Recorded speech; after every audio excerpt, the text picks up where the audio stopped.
What's up, everybody? Welcome back to the SCSL. It's time for the round of 32 Group E. We got best 815, Ssak and True today. This should be a really fun match, guys. We're gonna have best versus 815 first, and then we're gonna see Ssak versus True. I'm expecting best to go really far here. I'm sure he's the favorite, of course, but I'm really interested to see how these Zerg players do. 815 and True are very interesting. Oh yeah, I mean 815 has been back all the way since like the early days, even like 07, 08 Pro League. He had a pretty close to 50% win rate. He's called 815 because there was a map called 815 back in the day, which had a little tiny ramp that only one Hydra could fit through at a time, and he had like a really high win rate on that map. So that's kind of why his namesake is representative of that. Never really had much success in the pro scene as a whole. He's kind of been a little bit of a B teamer, but he has had like an almost 50% win record in like the like 2008 Pro League and what have you. So he's still a very respectable player and has a very macro orientated play style. Curious how he lines up against someone like Best, who is also a very macro powerhouse Protoss. So that should be interesting. We also got True, the SC2 player who's transferred over. Always interesting to see these SC2 pros come back and what they can do here in Broodwar. It's the original guys, and True is making his way back here. Like so many other great Korean players from StarCraft 2, he's going to be going up against Ssak first, who is a very technical Terran player, but not the best against Zerg, am I right? He's like pretty low win rate against Zerg. Yeah, I don't know how those two are going to line up with each other, to be honest with you. I would be able to call that match. Also, I saw some pretty unique takes on True's gameplay. Like I even saw one time he took the Burrow upgrade and tried to ambush the Marine move out with some borrowed Zerglings. So he definitely has a very unique way of playing Broodwar because of his StarCraft 2 focus initially. So curious to see what we'll see out of those two. I'm not quite sure how to call that one, though. I imagine Best is going to get the better of 815, but I had no idea between Ssak and True. Well, we're going to find out here, guys. We're jumping into our first game now. And here we go, guys. We're starting out with Best versus 815. Once again, we're going to be casting over the Korean audio here, just to let you guys know. We're doing this for expedience sake, to get these out to you guys as quickly as possible. I think you guys are going to be okay with it, though. It's really not that bad. We've been doing it like this with KCM for quite a long time, and we really want to get these out to you guys so that we can move on to the later stages of this tournament and get ready for Season 5 so we can be all caught up. Oh yeah, it'd be great if we can actually, get the ball rolling on this and get these to you guys as soon as possible. It's been a long time coming. There's been some delays, and now that ASL is over, I'm sure a lot of you are going to be hungry for more and more StarCraft action, and we're going to be bringing you these at a pace of about 2 a week. We'll be casting them live on superlive.com/SCTVEN on Mondays and Thursdays. Is that at 8 p.m. KST or is that 7 p.m. KST? So what time is that? 6, 7? 7 p.m. Korean Standard Time. Okay. We're trying to hit that mark. We've been a little bit slow today. For those of you guys in the soup chat, apologies for that. We're going to try and catch up to that in the future. We're starting off here on Radeon. We got 815 opening with a hatch first. Was that a hatch first? Yeah, it is. It was 11 hatch, I believe. All right. Started with a bit of greed here. We'll see if Best can punish. Yeah, he's gone for a gateway first here. I mean, Best, traditionally speaking, has been more of a forge fast expand player. It's a slightly easier decision tree to navigate. Maybe he feels quite confident against 815 and knows that he's a bit more of a macro-centric player, so wants to have some zealots he can pressure the Zerg player right off the bat. 815 had a drone behind his mineral line for a little bit there, checking for a potential cannon rush from Best. He knows that Best likes to go for that 12 forge double scout to potentially punish this kind of greed, so was definitely prepared to stop that if that was going to be an eventuality. Now sees the Zealot first build order from Best, so now knows that he's luckily going to have a better time of defending that with 11 hatch. You got slightly faster hatchery, slightly faster lava to utilize in getting the Zerglings, and not actually going to be too greedy with his build order. Like something like a 12 hatch, 11 pool. Got a bit of a screen change here, Sam. Oh, did something happen? Something really bad happened. I'm seeing Best versus 815 right now. I have no idea what's going on. All right, there might be a problem here. Hold on, now guys. Now I see back where we were.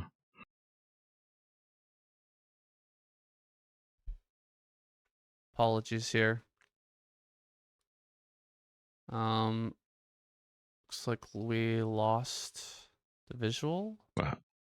What happened there? Like it's like you jumped ahead by like an hour into the group or something.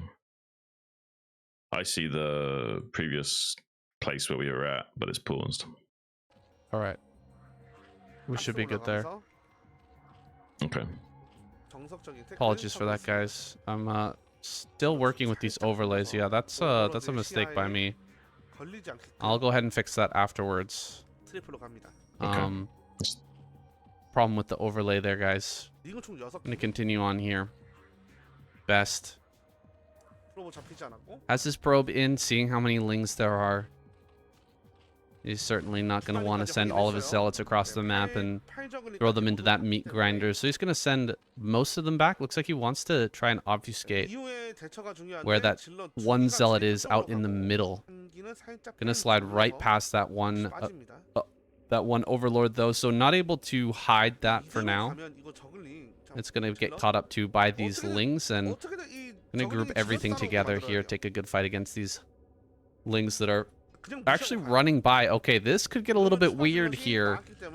He's making the way across. He could try to slide by, but that's a very good position from Best. Then he will turn he's those doing around. A lot of damage on this hatchery as well. I mean, the spawns do kind of favor Best. This third base of 815 is facing Best, so it takes not long time at all to get these zealots down into position to put an assault onto that. 815 currently pulling lings, waiting to engage this with a bigger critical mass that's been reached. So we can get a full surround on that, trying to prevent these zealots running to safety. Does kind of block them a little bit, but not completely. And Best still manages to get behind the minerals for some good trades. So when all said and done, this is working out pretty good for Best. He's reshuffling back to this tight little corner as well. Now got like 2-on-2 trades until the surround comes in from the other side. And overall, this is going pretty good for Best. Alright, does clean all of those up. Bit of a trade of lings. Hopefully he's got a few more on the way, because these two zealots making their way into the natural could be a bit of a problem here for 815. It's tough to keep up with a player like Best, who's just gonna ping pong back and forth in between these two bases constantly. And is gonna get this damage. He's gonna get the kill for sure. Does get that one drone. Might get a second drone as well. Oh my gosh. Okay, that drone gonna live for now. Lings here trapping that zealot in behind the gas geyser, and he will pick that off, but this is too much chaos, man. 2 kills, a third kill could come down. Gonna get that third one hopping into the geyser there just at the last second. Too much chaos here. This is crazy. Look at the third base observer. Oh my gosh. There's a zealot here as well, trying to disrupt even more drones and mining. Can he get a drone? He does get the drone kill. That's kind of nuts from Best. I don't think he even made a Stargate behind this. This is going to be a Citadel focused build. He's going to have to make some... Okay, he did make a Stargate. Just haven't seen any Corsairs yet. That was very late of a Stargate that he did end up making. So we haven't got any Corsairs out on the map at almost 6 minutes. It's pretty rare. I guess after he saw that Spire play, he thought to himself, a Citadel play would be a little bit too risky, and it's probably quite wise from him. Wants to also avoid having to make too many cannons in his mineral lines to defend. Meanwhile, 815 going to be playing catch up and trying to stabilize his economy and squeeze out as many drones as he can after killing those zealots. So he does have some oxygen to re-stabilize and get as much of those drones back out again, making a few macro hatcheries and what have you. So when all said and done and the dust is settled, it doesn't seem like there'll be too much damage for 815. Seems like he will still get out a pretty healthy count of drones, which is more suited to his macro style. Sneaking out a few more drones now. Yeah, I think of 815. Whenever I think of 815, I think about Hydra Bust. Personally, I think this guy's super aggressive. And trying to end games early, but it will be going into that kind of more standard Spire play. Has this very low HP hatchery, though. He's got to be careful with that. If he just targets it, will he actually be able to kill this? Oh my goodness, he even gets a drone here too. Gonna have to try with the drones to push off the Zealot. Pretty good drone drilling there to get those off. Another drone goes down, man. Oh, it's just so painful for 815 right now. He's losing drone after drone. Another target on another drone, and there's not even enough lings here to finish these off. If these Zealots were just an attack move, I'm sure that would have gone a lot better for 815, but Best was really on top of his target fire with those Zealots and shuffled them around appropriately. Look at how much damage he's done with just a few counterattacks. It's kind of insane. 815 being a little bit too greedy there and just kind of paid the price for it. And that's the problem with the spawn location. He was just a little bit too close to Best with that third base being in such the way that it was easy for Best to come in on that vertical access and keep the punish going non-stop, and that greed ended up being a little bit problematic for 815. But I don't know, man. Like, this is kind of crazy. Like, I feel like that game could have gone 815's way had he just defended a little bit better. I feel like Best just kind of like got under his skin a bit and disrupted his ebb and flow of the game. It seemed like he could never quite bind himself after that initial pressure from Best, which is kind of pun intended what Best does best, especially in the early games. Like, he's a macro-centric Protoss, but he's first going to set the tempo with some quick aggression, either in the way of a cannon rush or with his initial Zealot pressure, and that's going to give him a better mid-game transition to get the better of you later on. Yeah, I mean, he kind of just died to Best's early pressure. that's really what it is, just the early pressure. I mean, I've certainly died like that on ladder before, but that's got to be a little embarrassing to be dying like that in a big tournament. Of course, it happens to just about everyone here and there. I mean, with that strong pressure, just able to pull through the initial defense and maybe just not making quite enough lings there, not responding quickly enough. 815. He's going to have another chance to continue on, but it'll have to be in the losers match, guys. Ssak versus True is coming up next. We're going to get an idea here about how Sakk's TVZ is doing right now, and of course, a little preview into True as well. He's the one that I'm looking forward to seeing. Yeah, well, statistically speaking, Ssak shouldn't be too bad in versus Zerg, but what's on paper and what actually transpires are two totally different things, and we haven't seen that great of Terran versus Zerg play from Ssak recently. So I'm hoping today he can kind of disrupt that recent pattern and establish some dominance, because that is supposed to be the Terran's favored matchup. Terran versus Zerg usually is the better one. It's only players like Mong which seem to break the mold, and they're far superior against Protoss than they are against Zerg. That's usually the exception rather than the rule. However, BTS, as in True, himself has a very unique take on how to play Zerg because of his StarCraft 2 forte. I'm really curious how these two line up. Technically, Ssak should be the superior player out of these two guys, but I don't necessarily dislike True's chances either. I think he's more than capable of taking down Ssak. Here we go, guys.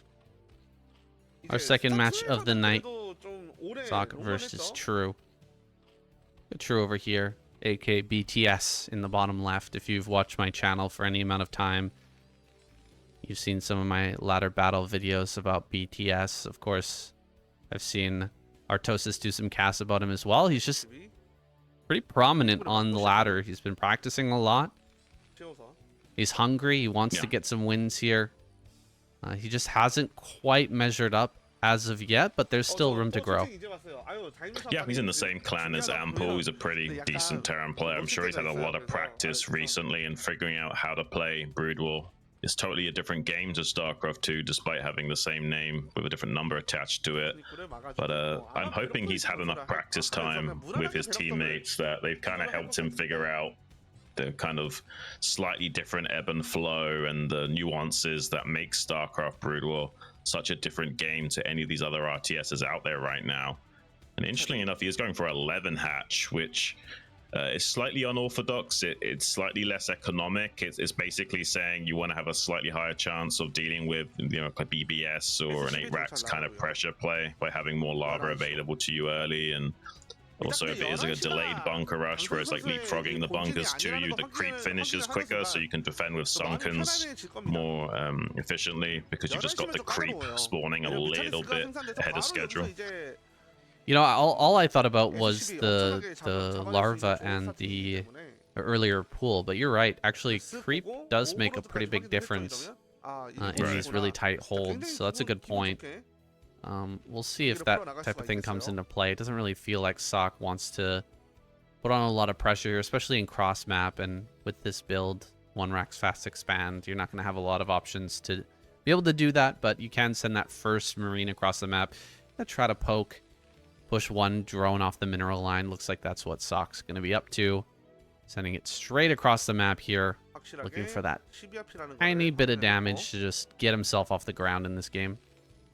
Yeah, it is a very long rush distances. I mean, on this map, it's 38 seconds ramp to ramp with a worker. So it will take a long time to get here and actually put on some of that damage. But looks like he's actually thinking better of it and turning around that Marine while it's in the center of the board and thinking better of it. He's not making any additional Marines, so he's kind of doing the typical Terran thing of cutting your Marine production so that you can afford a more greedy build order and min-maxing elsewhere. This is why the wall in is so potent for Terrans.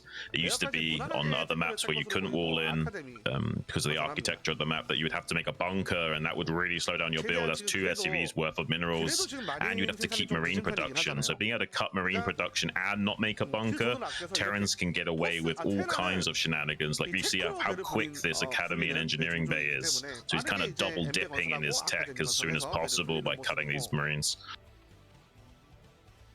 Just sitting safe, sitting pretty here behind that wall. Have a very fast +1, 2.5 hatch from BTS. We'll see how many barracks Ssak wants to add on here. Generally with the +1, getting a quicker lurker upgrade is generally pretty strong. You could also go for like a really sharp timing, try to get in before Marine range finishes up, but that's not really what BTS is lined up for. Let's see how long it takes him to actually figure out exactly what's coming here. He sees the number of Marines. He doesn't know for a fact that this is all the Marines that are available for Ssak, but he sees that few Marines. He might actually suspect something funky coming out of him, like maybe some sort of like mech transition. I wouldn't be surprised to him throw down a sunken colony here at the front, but he's not going to fall for that at all. He's just going to... It is definitely possible that he could be hiding Marines, and you never really know for sure as until the actual push comes across the map. And it looks like it is going to be a 4x play from him. And he's kind of doing the light style, where he's kind of not necessarily intending to kill the Zerg at the 5-minute mark with some pressure. He's intending to get range as soon as possible, have a good trade against the Mutas, and then come across the map with just an unstoppable bioforce, kind of like a revamped 5 racks, which isn't so all in and has a good transitional point with a slightly faster factory. It does seem to work really well against these macro Zergs who kind of have the minimal defense, but not enough to actually hold that critical mass that Terrans are able to get in the mid game. And Terran's all about timing attacks, so I imagine this style will work out pretty good for Ssak. Yeah, this looks strong, but Ssak is not the greatest player at controlling Marine Medic. Not to diss him or anything like that, but it's just not his forte. He's not like a rusher. Some of these other really strong Marine Medic player, like Speed, but he really relies more on Vulture control, Vulture damage, going for mech plays, Wraith plays, and Valkyrie plays, stuff like that. That seems to be more his forte, these teched out styles. But he's going to try this, and we'll see if BTS crumbles under this. Yeah, he's probably thinking that BTS is a low enough tier of Zerg that his, lack of affinity for this straight up bio play won't actually be too much of a factor, and you'll still get the better of BTS. Only 4 mutas out in the center of the map right now, so he's kind of going for like a hero style, only make like 4 or 5 mutas, and then drone up a little bit heavier than usual, and then go back into making mutas with defense. And he actually punishes the stim of these Marines. Like usually 4 mutas wouldn't be enough to kill Marines, but since they stim and go down to 30 HP, you can actually still one-shot these bio units with only 4 mutas, so kind of well calculated from him to still get a couple of kills. Now he's starting to go up to a healthy count of mutas, so he can actually fight against this, but he's let a lot of time tick by for this bioforce to start knocking on his door, so he needs to have really tight mutalist micro from now on. Killing one of those mutas for a total of 4 Marines in that entire transit time. Now he's scanning and seeing how many mutalists are being produced, so Ssak knows he needs to turn tail and run and wait for more reinforcements. Not able to catch anything on the exit. Had an opportunity to maybe snipe a medic or something there, but not able to catch up to those forces, and Ssak will group up these units, get them all together, and start to push back these mutas. This 4 racks play pretty darn strong. That +1's coming online now, and he should be starting +1 armor as well. So, you know, diving in here, oh man, he's going to get right on top of this turret, and now he has full reign over the barracks. Ssak just going to go straight across the map, though, it looks like, and Lurker's not done. You can't stay here as BTS. As much as you'd like to just dominate these barracks, you actually have to go back home and, with this. Oh, he's going to fly into the Marines. Oh, that was kind of scary. I think he flew in and lost a couple of Marines, or mutas there, yeah. Yeah, he did. Now he needs to be on top of controlling these mutas back at home. He's not paying attention. So many mutas are falling to the attack move Marines. He has not got his lurker transition fully operational. It'll take another minute or so before those are ready. Now he can start gunning down overlords if he doesn't attack this right now. So he's forced to commit with his mutas. So he's going to trade very poorly back at home as well. Sark's going to get the better of those muta ling. He needs to get these other mutas back home instantly, because he's going to start losing overlords if he starts losing this fight, and drones. This is going to be crazy, the amount of damage that Sark can do. Luckily, he will clean up this force in the nick of time, but he has lost so many mutas and a drone or 2 as well. So really great damage from Ssak. Probably shouldn't have been able to do that much, but he was very adept in understanding when to push out onto the map with the bio. Sometimes attack is the best form of defense. Yeah, I mean, BTS, he just didn't see it coming, man. He was controlling in between that group of Marines and diving in on top of that production line. But now Ssak has resecured that production line. He hasn't really lost any SCVs, and BTS has been seriously slowed down. He's going to dive directly onto these Marines, and this can go very badly, very quickly. Oh my goodness, so many mutas just went down. Dude, BTS is in a lot of hurt right now.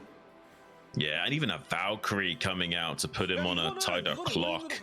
Vessels would take a little bit longer to get out there. There's no medic energy, to be fair, on these front 3 medics, so he has made another round of medics to resupplement those so he can keep this offense going. Now the Valkyries will be acting as point defense. Unless he can somehow snipe 1 or 2 of these Valkyries. He has got 1. Can he get the other? It just needs 2 more swipes from this pack of mutalists. So he does get both of the Valkyries. That's something, but now he's got a pretty big bio ball to clean up with predominantly just muta ling. He's got a few more mutas popping out now, but if Sark's good target firing, he might still be able to make this work. That's quite a lot of mutas. I mean, he had that Hydra Den. He's had it there for a while, and he hasn't been able to pop out any lurkers. Here comes the Marines into the rally point. Can he take a good trade here? Going to hit from both sides with lings. The mutas are going in a little bit late here, though, and a lot of these mutas are going to get cleaned up. Good target fire here. And with the Valkyrie coming up from behind as well, he might not even clean this. And even if he does, it's going to be GG, guys. He taps out. Ooh, that was a little bit rough for BTS, man. Missing a couple of those beats. Having a bit of a hard time there handling Ssak, who was just pushing across the map so aggressively after he saw the mutas on his side of the map. Yeah, BTS lacking a little bit with his BPM. Definitely would have a hard time in the producer studio making some sick beats. Unfortunately for him, seems like Ssak is just a little bit more dialed in on his own builds and execution. I think BTS has got a long way to go before he starts to become a formidable and feared Zerg in the scene. It's you know, StarCraft 2 is just such a different game to Broodwar. It does give you a more macro-centric scope of the game and a bit of a bird's eye view, but when it comes to the nitty-gritty control of the units, you're usually not stressed that much in StarCraft 2. Whereas in Brood War, I mean, it can come down to like the razor thin margins of just how you're positioning your units, how you're engaging, what angles you're flying at with your Mutalisks, factors that aren't even relevant in StarCraft 2. So it's going to take some teething and some adjustments from BTS True to actually figure that out and start to take on some of these better players. He seems decent enough, but when it comes to anyone that's played this game for a good 10, 20 years, he's going to really struggle for at least a time being. Yeah, that's true. Basically, of anyone, doesn't matter if you're coming back from Brood War or you're coming back from StarCraft 2 to Brood War, or you're into a different RTS, any other RTS, any other game. It's going to be a difficult transition to Brood War. That's just the way it is, guys. We're going to have Ssak versus Best here next. Just setting up these overlays here, and we'll get right into it. Yeah, I'm really curious to see how Best and Ssak are lining up right now, because Best is just crazy in Protoss versus Terran. I don't really think Ssak has much hope, unfortunately. As much as I would like to see a very close series, I just think Best is going to annihilate him, Sam. Yeah, it's hard to argue that point, Xun. This is, I mean, such a dominant performing Protoss player. He has been playing absolutely out of his mind lately. In basically every tournament that he joins in on, and I doubt this is going to be any different, guys. We're going to hop right in to our next game as soon as I tee it up here. Sorry, guys, it's a little bit tough here. We're doing our best, and we are ready to go. All right, Best over here in the top left, Ssak in the top right. PVT here on, what is this, Radeon? I thought we were just on Radeon. Yeah, we were.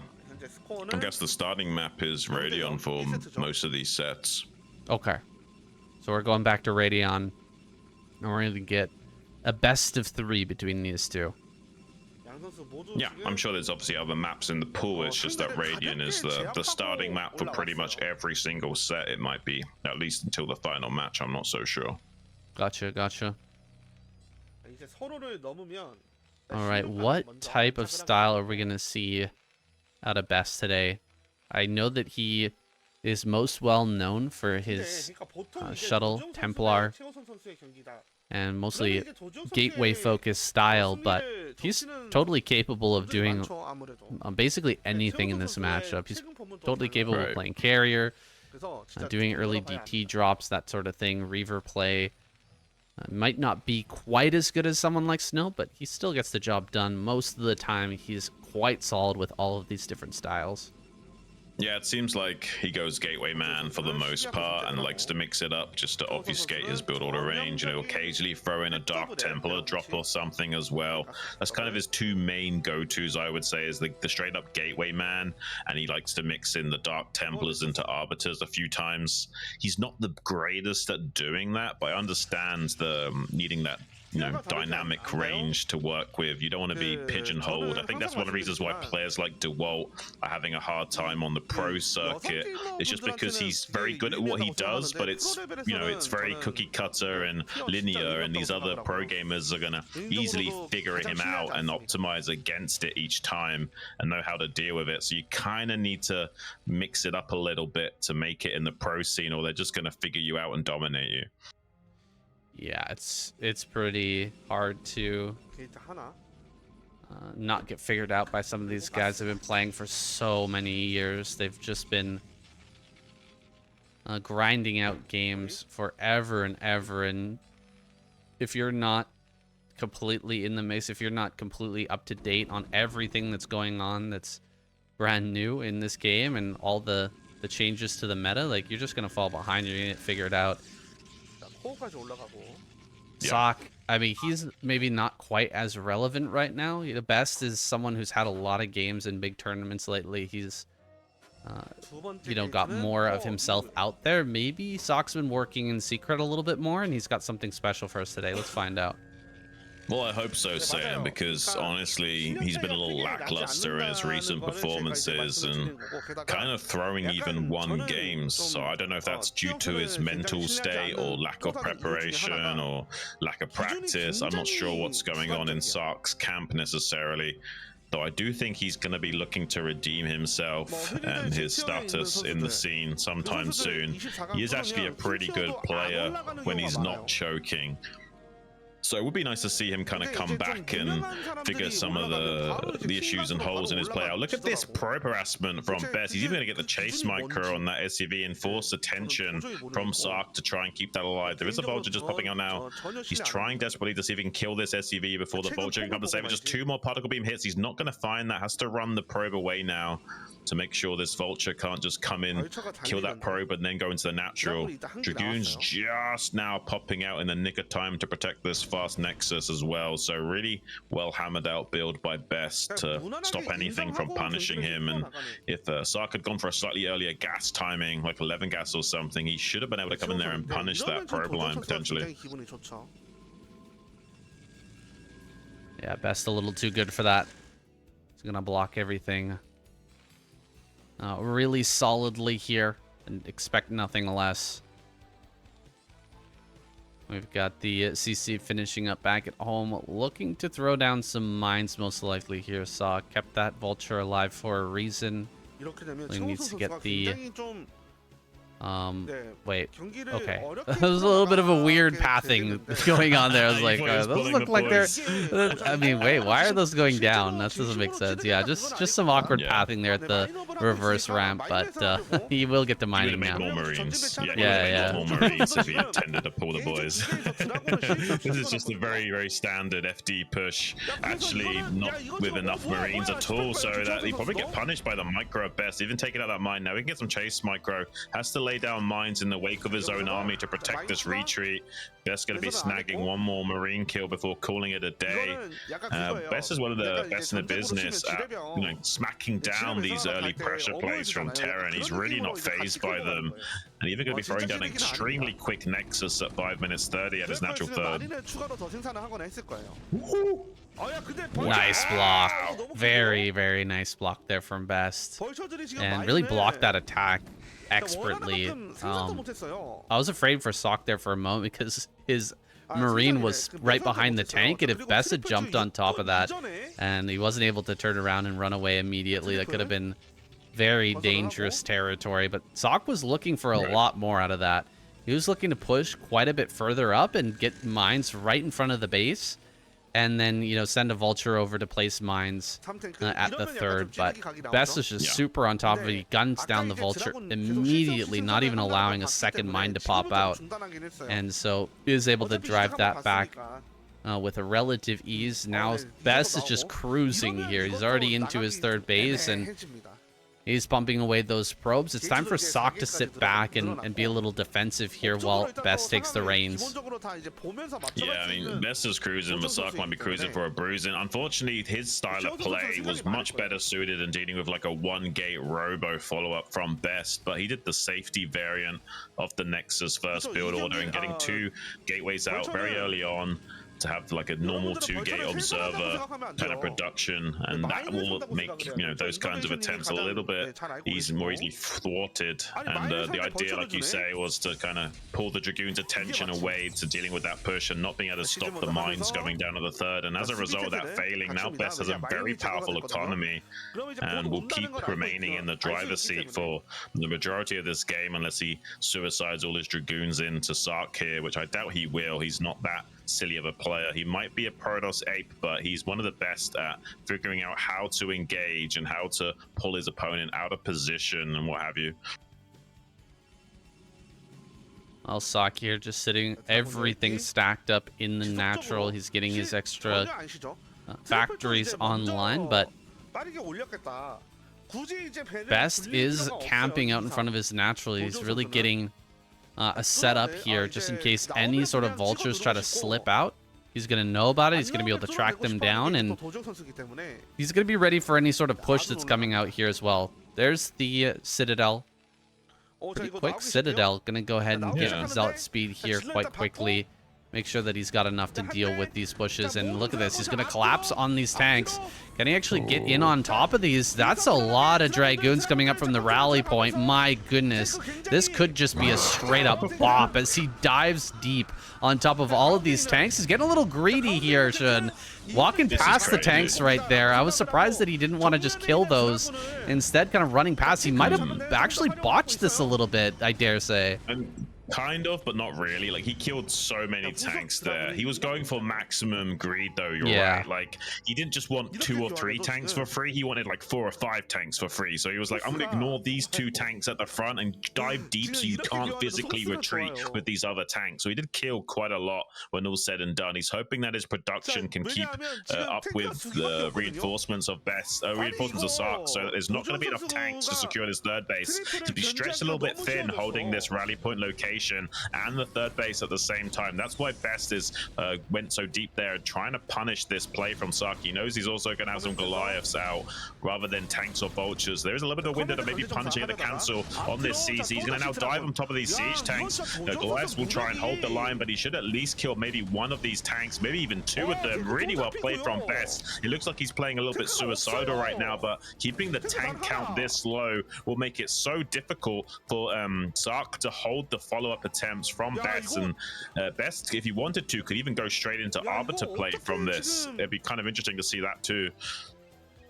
Best kind of slacking a little bit on his macro. He didn't take that 4th base right away.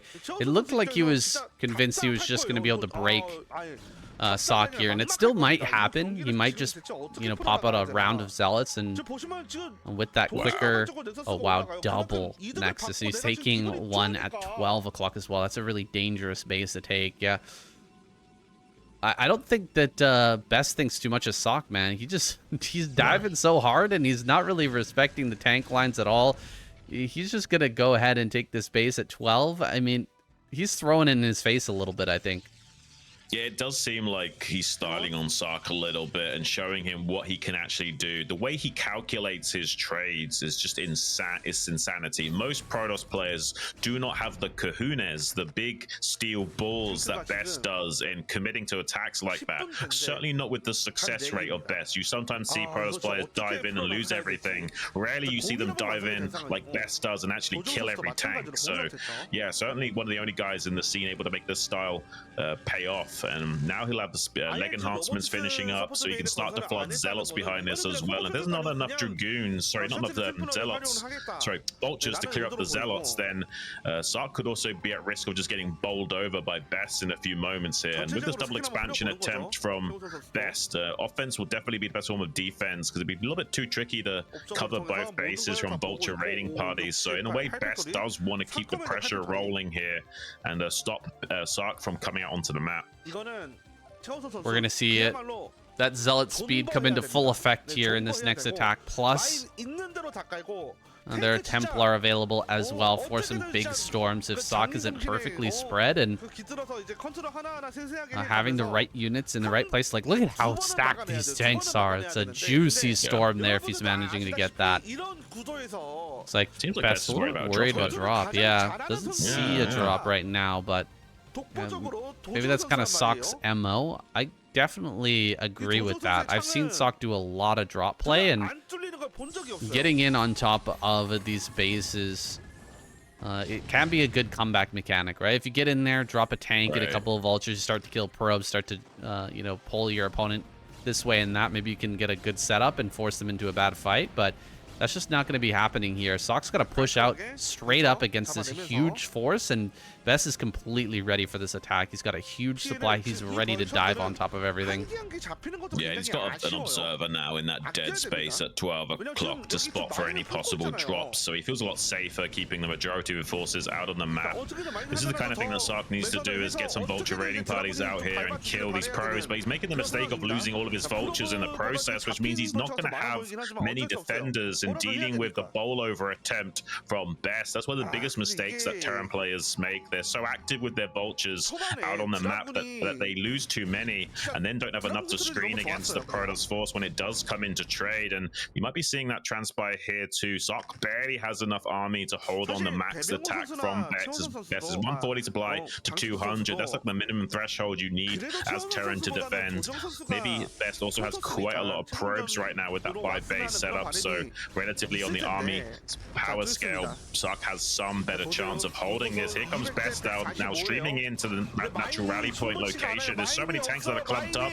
If Best has any splash to work with in the way of storms, he's going to potentially smash through this army. He's got a few high temperatures here. Ssak has to target them down. He's not able to do so. So many storms blanketing the Terran metal. He's going to rip through this army, Saiyan.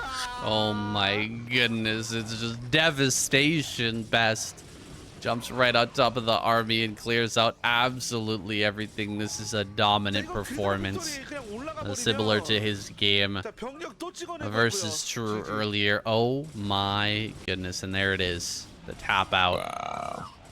Yo, that is pretty rough, guys. Oh my goodness, wrecked indeed. Holy. I mean, that was a pretty dominant performance from Best, to say the least. I said it at the start of the cast, I just don't see how someone like Ssak is going to get the better end of Best. I mean, Best does that to players like Light, and Light's like, you know, arguably the best Terran we have in the world right now. We have Flash coming back with his wrists now fully attached, but for the time being, Best is the, pun intended, best in the business at taking down Terrans. That's his forte. That's what he's known for. So someone like Ssak, I just feel like is going to get smacked down in any series they play. No, I think that's completely true. Well, we're gonna have Ssak go to the finals match, guys, in just a moment here. We're gonna end up with True versus 815. So a ZVZ, not a lot of chances we get to cast ZVZ together, Xun. Yeah, well, we still got one game at least to play between Best and Ssak, right? Goodness. Yeah, the best of three. Yeah. But I do think that Best is going to smash him. Don't get me wrong. So I think your statement is still true. Yeah, I jumped ahead a little bit there, guys. I don't actually know the results here, but yeah, I'm pretty much expecting that we're gonna see an absolute bop after that first one. I mean, maybe he can surprise us, but that it's gonna be a very tall order here for Ssak. So let's just go ahead and jump into that next game.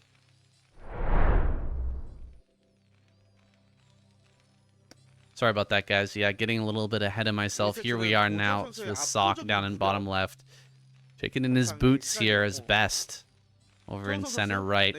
Full of confidence going into the second game. Yeah, happens to the best of us, saying we've got some teething issues with this new live production that we're doing. I'm sure it'll be similar to the ASL. You'll have a little bit of a few rough weeks initially, and then you'll get it more and more dialed in as you go. So I have every faith in you that, you know, as the weeks tick by, this will be a stellar performance in terms of production. And I think the only way that Sakk's going to win here is if he does something like a BBS or some crazy, like, you know, 10 racks, 10 factory proxy play. There has to be some kind of shenanigans that catches Best off guard. I think if Ssak just tries to play a straight up game against Best, it's going to be that, you know, undisputed bop every single time. No, I see that. I see that. True. Ssak, I mean, he's got some interesting plays. He's got some teched out plays. I would expect for him to do some sort of crazy drop play. Maybe he goes for like a really aggressive vulture drop early on, you know, just relying completely on mines in a bunker to hold off everything. It can be punished pretty hard by something like a Reaver drop, where the, you know, the drop's coming in at the same time as your drop's going out. But he's got to try something. He's got to try something wild in order to get a win here. Well, it seems like the order of business is going to be a bunker expand style. He's going gasless for the time being, trying to maybe get an economic edge on Best, who hasn't gone for a Nexus first this time around. A little bit riskier to go for that play on a map like Dominator. One of my favorite free-player maps of all time, has to be said. It's just such a good map. It's a little bit imbalanced, though. Very Zerg favorite against Protoss and what have you, but just the architecture and how the map plays out, I'm a really big fan of. Something about it is just a treat to play and cast. Hopefully, we can see Ssak able to take it the distance against Best here. Maybe he can take it to game 3. I would like to be surprised, but something like a Vulture drop actually wouldn't be so good with these positions. Saiyan doesn't have such a easy direct access into the main base of Best from his own main base, so would have to either proxy the starport somewhere out on the map or just not go for it altogether. It's funny, wasn't Dominator initially a 4-player map? I can't remember what the name of that was, but it was a 4-player map with all the pizza slices the same size, and then they came out with this 3-player variant, and we kind of thought of it kind of like that's kind of interesting that they decided to pull that out. Yes, I wonder, that's not gonna last long, but there it is, one of the best maps we've got. You're completely right, saying it's a remake of Gladiator, which was a 4-player map, which more or less had the exact same style of pizza slices, except the spawn points were top left, top right, bottom left. So you had way more bases, way more high ground locations, but more or less similar geometry. You're quite right, saying. Was it Gladiator? I thought Gladiator was Desert House. I might be crazy. No, it's Gladiator. It's definitely Gladiator, I promise you. All right, so the 3-player Gladiator turned out to be an excellent addition to the map pool. And gonna do a little run by here, just checking to see if there's a CC in this natural. Make sure he's not getting too fact, and indeed that's not happening right now. Ssak is battening down, getting ready for this next stage. Is he going to throw down that starport? I'm very curious. I think it's just going to be double factory. Yeah, I imagine it'd be too flimsy of a build order to go for a starport in these conditions. I mean, you can do it. It's just assuming any aggression out of the Protoss, you're at risk of dying straight up. It's so much more likely to play it safe with the additional factories. If this was something like a Nexus first, he could then consider doing it, knowing that the relative timings of the Protoss will be slightly slower. He could also, maybe think about going for mine triple expand if it was a Nexus first. But in these conditions, with a pretty middle of the road opening from Best, it's usually far more safer to go for a standard 2-factory play here. I'm just wondering what kind of craziness Ssak can pull out.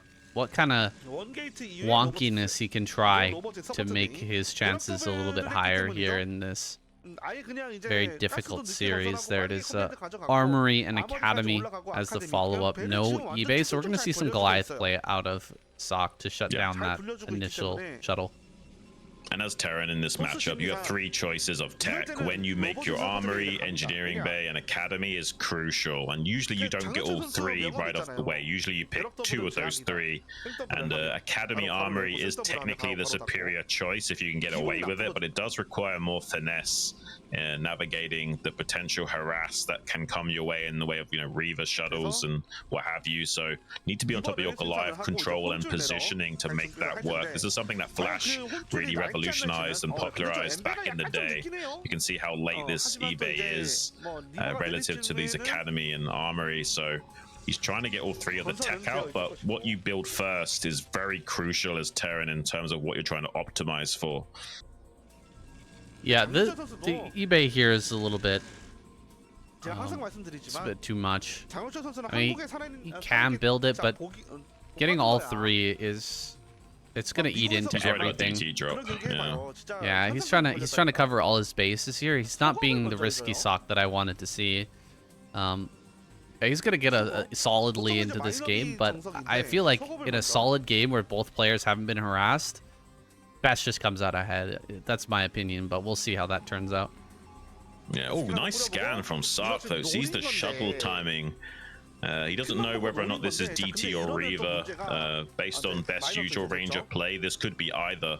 So he'll have to treat it like it is both until he actually sees the Reaver come out. Has got a couple of mines and shuttles, and trying to get some mines placed on top of these Dragoons in the wall. As long as Best shuffles those. Oh, big mine drag. Unfortunately, going to be hitting one of those Dragoons. Unfortunately for Best, kind of trying a little bit too fancy of control there and bit the bullet. And took out one of his Dragoons as a result. Now, Ssak also knows about this natural third location, but here comes the shuttle into the main base. Zell's going to go to work onto that turret while the Reavers pops into the main. Can he get some big Scarab connections? Only one SCV has gone down so far.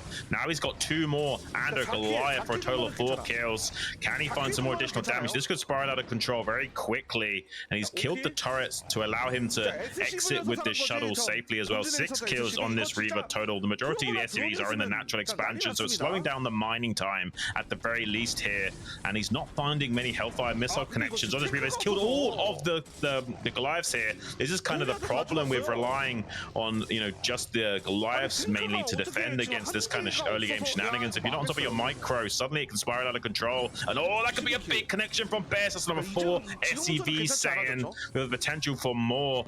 It looks like that Scarab will dud out after 4 seconds, but this is crazy damage from our Protoss. Yeah, this is the problem, I think, with what the build that Ssak has done. Adding on that eBay means that the other stuff is slowed down, right? He was kind of committing to going for Armory Academy, but then he adds the eBay as well and adds a couple of turrets.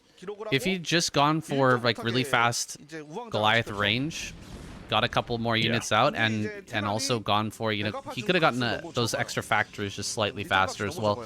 Had a couple more units, a little bit better control, you can shut that down, but the turret didn't help at all. Like, he invested a lot of money into just getting those turrets out, enough for another factory. So going down the middle of the road sometimes it's worse than just, you know, choosing a path. Yeah. Unfortunately, that's StarCraft in a nutshell. So many times you're trying to dot your I's, cross your T's, and cover all of your bases, and sometimes that means you're not playing greedy enough or tenacious enough in whatever it is you're trying to do. There's an argument for both. Like when you're playing on the ladder, especially, you have no idea about your opponent's range of play or style. Sometimes playing safe is the best way of going about it, but also it can put you into dangerous situations where you just don't have the necessary influx of resources or production capabilities to actually get done what you need to in the later phases of the game. And it's only when you really start to know your opponent's style inside and out that you can start to cut corners and try and metagame and min-max your build and try and find these variations and optimization to get the better of them. At the pro level though, when they really do know each other's styles inside and out, you see a lot more variability rather than just playing safe. Yeah, it can make you look like a bit of a fool when you cut corners when you probably shouldn't, but you have to cut corners somewhere if you want to get ahead. That's just the name of the game. Hitting absolutely every beat. Oh, wait a second. Hold on. Oh my god. All of these SCVs are so low, and Ssak just going to tap out. He was in a pretty rough spot already. The initial Reaver attack did a lot of damage, and Best just handles him. Handles his business. And yeah, we are going to have that result, which I was kind of predicting. With my earlier comments. Yeah, I did the same thing in the previous SCSL. I think I called it too early as well. It did still transpire, so a bit of a sausage monkey and a bit of a fortune teller, just like me saying. So, you know, great minds think alike. And we are going to be having Ssak push down to that final match with Best, the first to go through and make it out of this round of 32. And down in the losers match, we're now going to be joining 8-15 and True to see where these two stack up. This will probably be the most even game of the evening. I don't think this one is going to be so easy to call. I'm not so sure about True's chances in the sense of 8-15 used to be a little bit of a Zerg versus Zerg specialist. I'm not sure if that's still true. But besides being a more macro-centric style of player, he actually is pretty good at Zerg versus Zerg. So True definitely has his work cut out for him, Saiyan. All right, we're hopping right in. Oh, and of course, I haven't changed the names. Go ahead and talk about this game a little bit. Shouldn't while I go ahead and change these. Well, we got 8-15 up here in the top left, spawning as the purple Zerg. And his opponent down in the bottom left is the blue Zerg. It's BTS. It's going to be a bit of a crazy matchup, actually, because it's such a micro-orientated, high-octane style of matchup compared to anything else we have in StarCraft. Nothing really competes with Zerg versus Zerg. At 815 used to be known as a ZVZ specialist. Both player, sorry, 815 going for a gas first, and both players already deviating. We got a fast pull out of BTS and a fast gas out of 815, so he wants to secure a gas lead in this game to later be able to come out ahead on the muta curve and just be able to produce more stuff than his opponent player.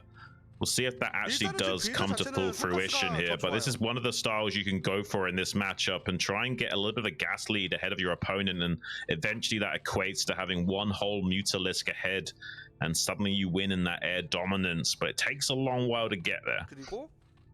I'm a little more familiar with the style of this build, the type of this build where you go to 11-12 supply and then you take your gas and then you take your pool. I mess around with that quite a bit, and that allows you to get an extra hatchery. 12 gas and then into pool. Oh yeah, like a gas oriented 12 pool. Yeah. And you can get a pretty quick hatchery after your layer starts, and you can get a very good mutalisk advantage, but this is just going to be a tiny little bit of an advantage. Like, he's looking for a micro advantage here when the mutas finally do end up popping out. He's going to have similar number of lings to BTS. And both players are rushing lair, I think. So even though BTS is sending out his Zerglings onto the map, I'm pretty sure he went lair first before speed. So we'll see how well he defends here, because these lings of BTS are technically going in the right direction, but as you can see about the timings of when the lings are being popped out with defender's advantage, especially about it being close spawns here on this massive map Radiant, going to be hard for BTS to punish this slightly greedy play from 815. He's more or less doing the exact same build order, but being a little bit greedier in how much gas he's been able to extract in this early game phase. So he's about 100 gas ahead of BTS, but more or less has gone for the exact same style, just gone about it in a different direction. Setting up a ling wall at the bottom of the ramp. This is kind of a funny thing that only really happens in CVZ, is where you end up with, like, I don't know, maybe in PvP something that could happen, you know, zealots at the top and zealots at the bottom, but this is just kind of a funny thing that does sometimes happen with Broodwar Zerg. Oh wow, he's actually cutting quite a bit of, oh wow, and drones coming down the ramp. Wow, he's gonna try and break this. This is crazy from 815. It's not really going that well. Great surround there on the lings, and the drones are gonna end up going down. He kills two of those drones, saying that's really unfortunate for 815. It was a nice little style choice to try and break the contain with those drones, but it gets completely thwarted by the slightly superior link count of BTS and the concave advantage. And we've got a hatchery coming behind this, and BTS is playing a little bit greedy. Like, he cut the timing of his Spire to squeeze out those early lings, as well as affording this natural expansion.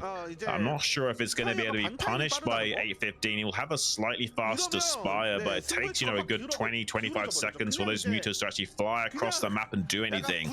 So even as long as his Spire is like not too far delayed, and he gets inside with a pair of Zerglings, does 815. If he gets one or two drones, that will make up the deficit. So far though, BTS enjoying a pretty comfortable lead. BTS, I mean, he's not going to be able to defend this natural. There's no way. You're going to have to run lings around, and he doesn't even have ling speed. He cut ling speed to get all this out. You know, he's going to be able to make some mutas, but definitely 815 is going to be able to make more. He's had way more gas mining for way longer. It's going to take a little bit of time for him to get those extra mutas out. He's only on 1 hatchery production, so he won't have the larva for it. But he will eventually get that mutalist advantage going. There's a very good chance that he can break this. It's not over, guys. Even though 815 really botched that attack coming down the ramp and trying to break that open, he's still got a very good chance to take this one home. Yeah, a little bit of a mistake from 815. He only saw 2 eggs morphing in the natural, so that means 1 egg had hatched into something, either a pair of lings or a drone. So had he calculated that, he would have identified that it was probably a drone that slipped out, and there was actually a drone hiding behind the minerals. He's trying to go for a run by now into the main base with those Zerglings. Let's see if he can find some damage while these mutalists are heading across the map. 815 kind of delayed his own production of mutalists for some some time. Did manage to pick up a drone with those Zergling run-bys. Should be able to eventually utilize this gas advantage for just a moment here, but I mean, he's kind of on a clock. I mean, BTS is starting to mine gas now from this natural expansion. The longer this game goes on, the worse it's going to get for A15. If he does produce a lot of Scourge to support this, with really good Mutalisk micro, A15 can still overcome that. Usually the player on pure Mutalisk has the opportunity to out micro his opponent, whereas the Scourge can try and zone out the Mutas from getting connections while you're doing chase micro. So it can go either way depending on who's the better micro-orientated player. Yeah, he's going to make a sunken colony back at home, and I think we're just going to see 815 go. 815, he's going to have a good number of mutas here. He does have some gas banked up, which I'm a little bit worried about, but he just can't spend it because he doesn't have enough larva. The larva is really holding him back right now. He forced BTS to make another Overlord, and BTS was really thinking about going in with his mutas to try and get a couple kills in the mineral line there. But he turned all the way around and headed back home. He was a little bit concerned that he wouldn't be able to pop out enough stuff back at home. If those mutas died, he would have just gotten overwhelmed. So that's a good number of mutas. Okay, 7 mutas here, 12 Scourge versus how many? 8, 10 mutas. All right, let's see how this goes. This could go either way. It really depends on the micro here of 815. Yeah, there's plenty of Scourge to make up this deficit in muta count. As long as like 2 of these pairs of Scourge connect, he's going to be feeling it. Here comes a Scourge now, doing some good chase micro. Muta's dying by the wayside, but does manage to micro down the majority of those Scourge. And now A15 can go into hot pursuit of this Mutalisk flock of BTS that's dwindling right now. This is kind of unfortunate. This is what we're talking about. The guy that with pure Mutalisk, with good micro, can get the better of the Muta Scourge user. And unfortunately, he didn't really get much value out of those Scourge. So it looks like 815 might be able to punish BTS right now with this flock of 10 mutas. He's actually looking for Overlord kills. That's a little bit of a mistake. I feel like he should just keep the pressure on right now and at least snipe the gas drones or force them to stop mining the geyser right now. It looks like he was trying to get a little bit greedy and pick off an Overlord. Doesn't find it. Now going to be able to come in here and start cutting off and siphoning off the production capabilities of BTS. We managed to get a reflock of about 8 or so Mutalisks now. So still enjoying a Mutalisk lead by 4 mutas total. Sorry, 2 mutas total, 3 mutas total with a pair of Scourge to fight with. And the only thing going for BTS right now is this like 6 Scourge that are flying, but 815's made some pairs of Scourge of his own now to equalize. This is a bit of a scary moment here. BTS almost just bowling over. In fact, maybe 815 could have gone for it, but he's going to go for the more high win percentage play of kind of hanging back, waiting for some Scourge to come out, and then trying to come in here and end this. This is going to be a crazy fight, guys. We're going to have a pretty wild back and forth, but it seems like 815 a little bit more adept with his Mutalisk control. Even going to get an Overlord kill here before this attack fully comes in, and he does need to pull the trigger eventually. There is more income here for BTS, and although he can come around the corner and kind of snipe down these drones and slow that down, eventually BTS will get enough mutas to challenge this. And honestly, I mean, the only thing working for 815 is the supply block right now that BTS has to overcome. Right now, it's more or less the same mutas on both sides. I think they both have 11, as the observer's showing now. Slight Scourge advantage for BTS, so 815 definitely has to respect that. Wait for another round of mutas, and now we've got 13 Mutalisks to 11 with a Scourge advantage for BTS. So definitely has a tiny window to come in here and punish BTS. But the longer this game goes on, the more these eggs will start to hatch out, and the defender's advantage will come online for BTS and make it very hard. He's going to try and do a run-by into the main base with these bits. He can get 1 or 2 of these drones and exit and get away with his life. But the chase micro will come in. Scourge start to find connections. Can they get enough? Looks like so far he's gotten great connections on those mutas of 815. And he will now be able to get some chase micro on the exit. This is definitely going BTS's way, but 815 was able to snipe a few drones there. Whoa, what was that? 815 had like an extra control group or something. Some of them were on a right click, and he just threw away so much. Yeah, he just threw away a ton of mutas, and now BTS is just going across the map to kill him, man. I mean, he can't stop I this. think he can. Yeah. Yeah, this is really rough. This is really rough, dude. He was playing so well with one group of mutas, but as soon as there's too many mutas here, he's just not able to work it anymore. Maybe with just one group, he can do a little bit better. This is some good control here. He's dealing with a lot of these Scourge, but some of them are connecting, and yeah, this is just about it, man. Only a few more mutas remain, and there it is. He gets taken down. He gets stopped. GG is called, and BTS takes game number 1. That's crazy, Sam. I would have thought that 815 was going to be getting the better of True BTS in this series, but True enjoying a 1-0 lead. It is a best of 3, so anything can still happen. But this is definitely potentially going to be the most interesting series of the night, despite it being a Zerg versus Zerg. I think these two are pretty evenly matched. That is possible. Pretty strong matchup here. Oh, it looks like I didn't pull up the lineup. There we go. We'll get that lineup going. And I can go ahead and fast forward to the next game. We're going to be jumping straight on into it, guys. No reason to delay here. Let's see BTS or 815 versus True. It's going to be on Dominator. Seems like we're following a linear trend of maps here. We got spawning in the bottom left as the Brown Zerg. It's 8-15. Currently 1 game down in the best of 3 series. And his opponent spawning in the top left as the yellow Zerg. It's going to be BTS.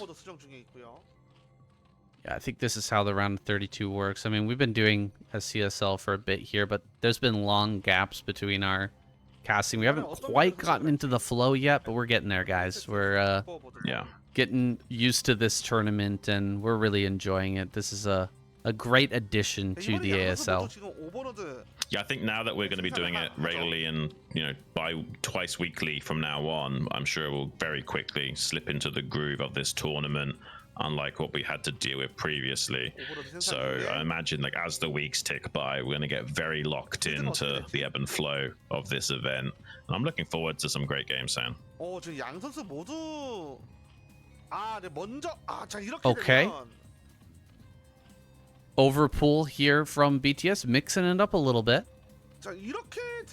And a slightly later pool here, 11 pool from 815, 12 pool. 12 pool from 815. Interesting. Yeah, he's going to make the gas in just a moment here. Unless he wants to play Hydra style, he could take an expansion from this and play super risky. I don't necessarily think that's a good idea. I think taking the gas is just, the safer play in this situation. You can technically go 3 hatch before gas as Zerg and go for a Hydra style after making a lot of drones. It's just very hard to play that style at the pro level. Yeah, I wouldn't expect that from anybody in this tournament. Everybody here is definitely worth their salt. 815. Just going to get a slightly later gas so that he can sneak out this hatchery.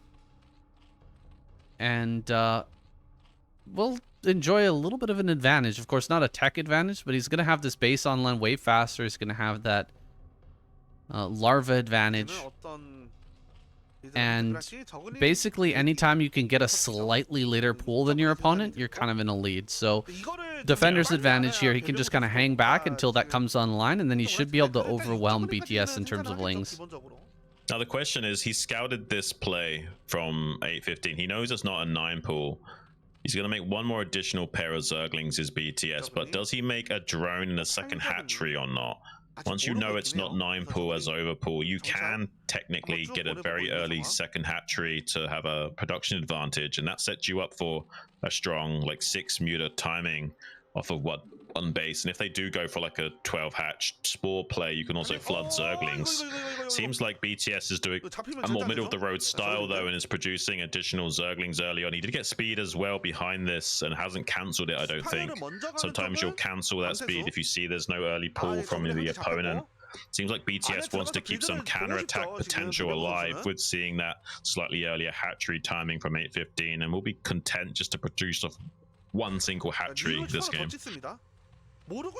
Just one hatchery here. Ooh, bringing out some drones. Wants to make sure that he doesn't get overwhelmed by the early unling aggression from BTS. He definitely should be able to hold this with the drones mixed in as well, and the extra larva advantage. This should go his way, and he will start to really overwhelm here with the ling speed coming online. We're probably going to see one of those cases, one of those scenarios where one of the Zerg players is going for mutas, and the other one has to kind of get spores out, but it won't be for very long. He just needs to hold on with spores until he can get this spire finished. Yeah, I mean, I think someone should explain to BTS like the possible variability in his build, because he didn't have to play like this. He could have squeezed out just one more drone and got a second hatchery, and then he could flood lings with 2 hatcheries, more or less doing the same thing and threatening the same thing against 815. And then he would have also been able to enjoy a much higher production capability, so when his spire did finish, he could make up to 5, maybe even 6 mutas all at once. But in this case, he's got a very low drone count, and he's relying on just 1 hatchery production to get the job done against someone like 815. Might not be paying off, and his own spire timing seems not quick enough to necessarily punish 815 here. I do believe 815 should be okay. I'm not sure exactly what his spire timing is, but this counter attack will definitely draw the attention of BTS long enough to be safe back at home with his delayed spire, I think. Although it seems like BTS is getting a slightly better end of the stick with the concave trades for the time being. Well, here comes the run by potential. Better surface area for 815. He is going to get in here and punish this. There is a Sangha colony that just finished up, but he might still be able to get 1 or 2 drone kills. Here comes the Mutalisk, and the spire's not quite finished up, so BTS could get a few drone kills with his mutas, Saiyan. Yeah, he's probably going to get a few drone kills for sure, but he's busy microing back at home, and some Scourge could pop out and start to get kills. There's like 2 mutas in his base right now. Lings are going to come in here as well. That's a lot of kills. Most of these drones are going to end up going down. Only 3 left. I think we're about the same, though, over on BTS side of the map. Maybe 4 drones total. Okay, he's going to lose a few more. And in fact, he will lose every drone. So that's a bit tough. That's a bit tough.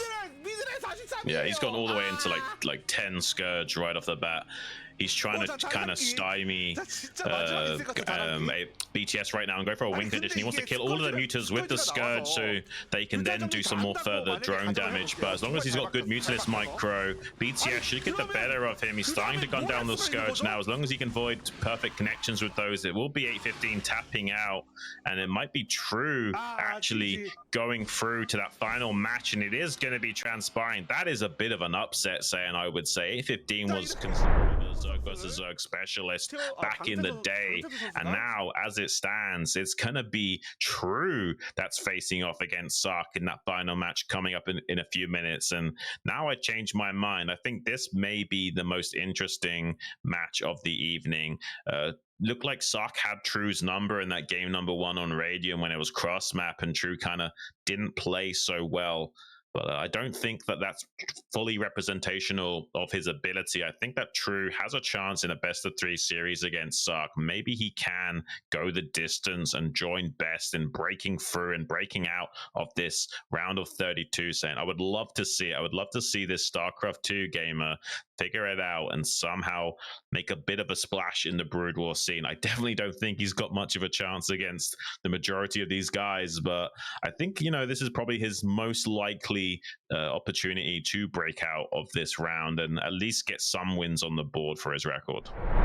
It would be nice for him to get some experience. I know he's got plenty of experience in StarCraft 2, of course, but Broodwar is a completely different game, and just getting on stage with some of these guys, or not on stage, excuse me, we don't have a stage here, but you guys know what I'm talking about. Just get into this tournament setting and have some tournament games against these guys. It's all good experience. It's going to take time, a lot of time to get up to that level, get up to snuff here to actually start taking tournaments away, but there's a potential for that, and I'm excited to see it. We're jumping into this next game, guys, our final match. Excuse me, between Ssak and True. I actually just doubted myself there for a second. I've made a few gaffes today, so I was making sure that we were on the right track. But here we are. We've got these two. Ssak versus True. With True spawning in the bottom left-hand corner and Ssak over in top right.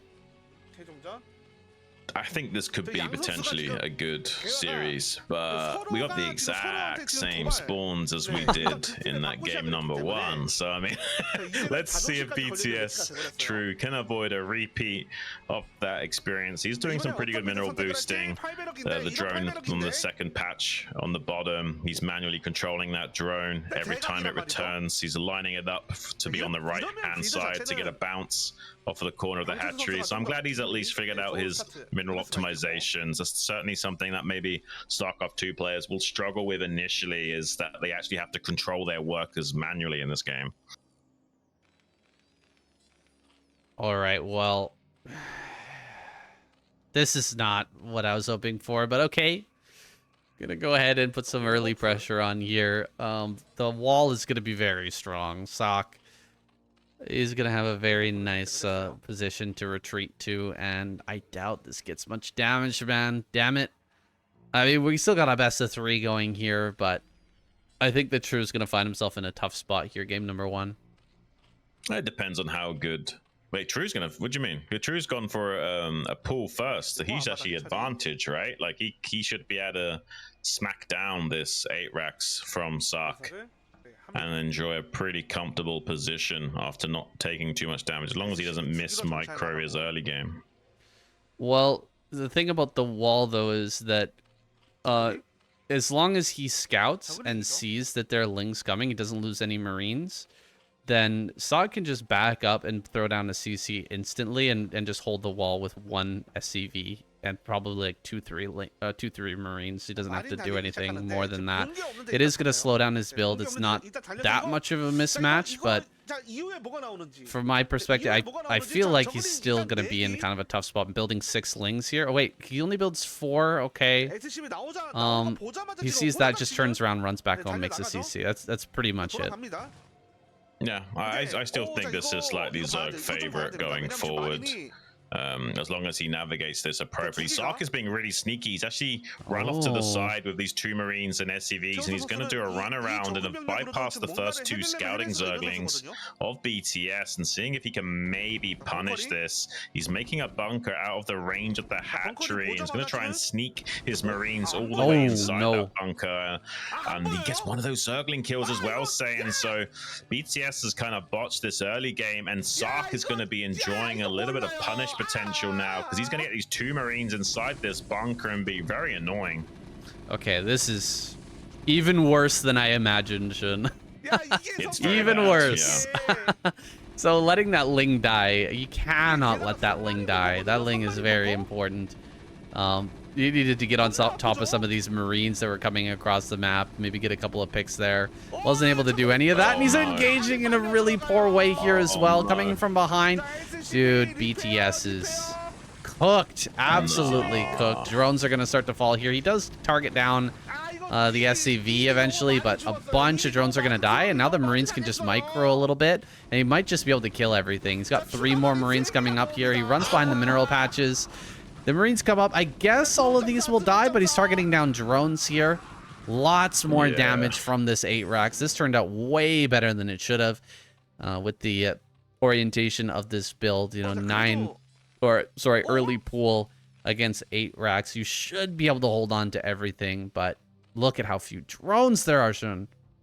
Yeah, it's like 8 drones. He's going to remake them now. As long as he holds his wall in against these Zerglings, he should be enjoying a pretty comfortable position. I mean, technically, there's a world where somehow these Zerglings get in. It's not a tight wall by any stretch of the imagination. Oh, he pulled out the SCVs and he stopped blocking. Ssak has just thrown the game, saying, how does he manage to throw the games like this over and over again? You put him into a good position, and he says, nah, this game is too easy. I'm going to make it easier for my opponent. And he just, I don't understand it.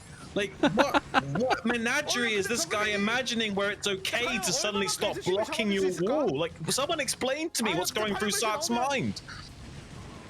I mean, he's pulling a Tyson right now. There's nothing more to say about it, Xun. I mean, this is ridiculous. All he needed to do was just stay in that wall, and he was gonna win this game 100%. Looks like this barracks may end up going down as well. Some fire bats were made, and so really Ssak could still win this game, but a lot of drones have been made behind this. A lot of SCVs were killed. BTS is right back in it. This is crazy, Saiyan. I've never seen a player throw more games than Ssak. I mean, Love Snow comes to mind, but he's not a pro gamer. But there's no excuse for Ssak to make those plays, guys. Even though it's my job as a caster not to necessarily diss these guys, I'm going to call it the way I see it. That was a really abysmal play from Ssak. Yeah, that's hard to defend. Very hard to defend there. The link speed came into play just at the right time. BTS made so many lings to try and defend that. Like he was definitely like panic building lings as that bunker was, you know, slowly falling there, and the Marines were still in his natural, and he was under a lot of pressure. He just built, you know, 10 extra lings, and if Ssak just holds, there's what, 8 drones back at home. It's just about over, but now he's managed to re-drone everything that he lost, and he's going to go ahead and get this third base. There's nothing Ssak can do about it. Doesn't even have his natural. He's going for some sort of 1-1-1 build behind this, but he is desperately far behind. I mean, it's only a 1-1-1 build because he lost one of his barracks. I mean, how many times can you say that in a Zerg versus Terran, that he loses his barracks in the first 5 minutes? Like, what even happened that he didn't just float the barracks and save it? Like, someone explain to me what is even going on right now. What Twilight Zone is this? Yeah, that is crazy. I mean, yeah, very difficult to defend. I'm not gonna defend that. That's a losing position. Oh my gosh, a losing argument for sure. Why he should be losing that barracks, but that's half of his production, and so he's gonna switch over here into this 1-1-1 play. Start to put some vultures out on the map. And BTS just has a clear route to victory. Honestly, that was one of the quickest throws and then throw back that I've ever seen in Broodwar. It's kind of nuts, really. I mean, he's going to be doing a one base fast science vessel play behind this. Now, this vulture could get a lot of damage done. It looks like with the timing of it, BTS just barely not going to scout it. So it could kill a lot of drones. I mean, there could be a potential here for Ssak to still make up this game, although this Mutalisk might intercept this vulture and avoid disaster, actually. I hope that BTS saw that, because he could just pull his drones to safety. Hasn't yet identified that vulture, I don't think. He's not even paying attention. This is StarCraft 2, buddy. You've got to actually look at the mini-map and care. And unfortunately, this vulture's making its way downtown inside the main base. He sees he spots the vulture in the main base by seeing the factory that's floated out, and he's not even pulling his drones. How does he not see this right now? Why? Who's paying these players off? This is crazy. Like, I mean, I don't even know what to say about this game, saying both players are playing at a very abysmal level. He finally now starts to pull his drones off the line, not even to safety, just to fight against the vultures. He's lost the majority of them. He's done some good counter damage with his own Mutalisk micro, but there's just nothing to defend from either side. Both of these players need to go back to the lab. Okay, that second vulture is pretty crazy. That second vulture is something else, man. The second vulture making it into the main and killing even more drones. Oh my goodness, that is wild. And once again, it's been thrown back into the favor of Ssak. I can't even believe that this is the game we're having right now. I mean, It's definitely ridiculous. it's not Ssak favored, but he just got a huge gift there from BTS and might be able to bring this one back now.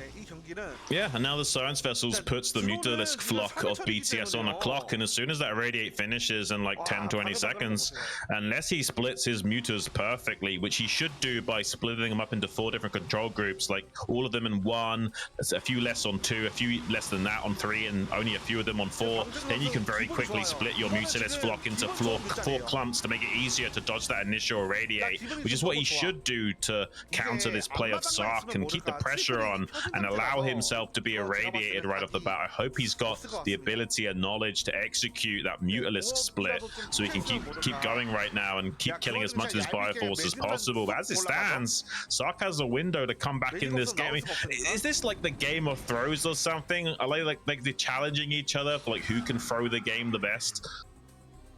Something like that should. There's some sort of competition here I'm not aware of. It's not just SCL. We're in the Twilight Zone here, and BTS pushing him right back up the ramp. Where is that irradiate? It's gotta be here soon.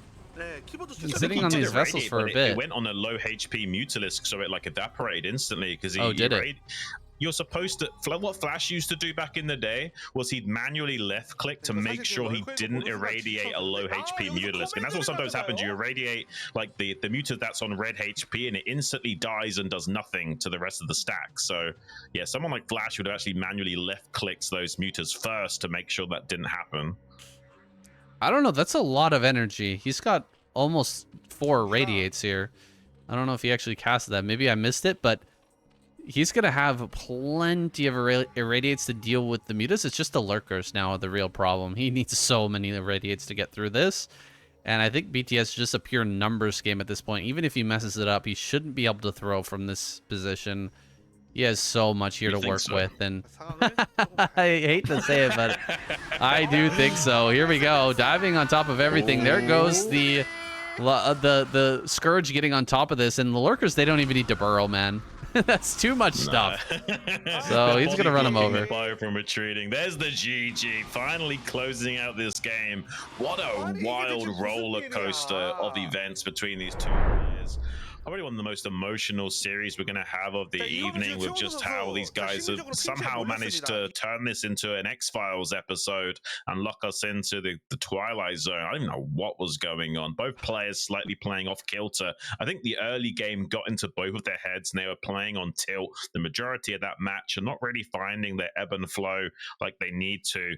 I think that's the problem with amateur players or players that haven't quite figured out how to freestyle. Like, True understands build orders and how to execute them, but when something crazy like that happens in the early game with his first 2 scouting lings, completely missed the 2 marine move out of Ssak because it went off to the left hand side first, I think then they start to, like, you know, come off the rails a little bit and don't really know what to do anymore. And when they've got a freestyle and kind of make it up as they go along, they tend to fall flat on their face and allow comebacks to happen. But it seemed like Ssak just gifted him an opportunity there by not suddenly blocking his choke points between those supply depots with his marines, and instead just got absolutely punished by the ling production of True that he should have known was going to be a factor. It's kind of wild.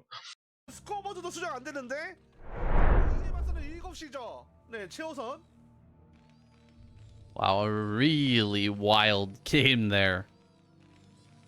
That was hard to even call. I hate being too down on any player, but there was so many mistakes in that game. It was kind of a fun game. Oh my god, it's a 4-pull. Oh my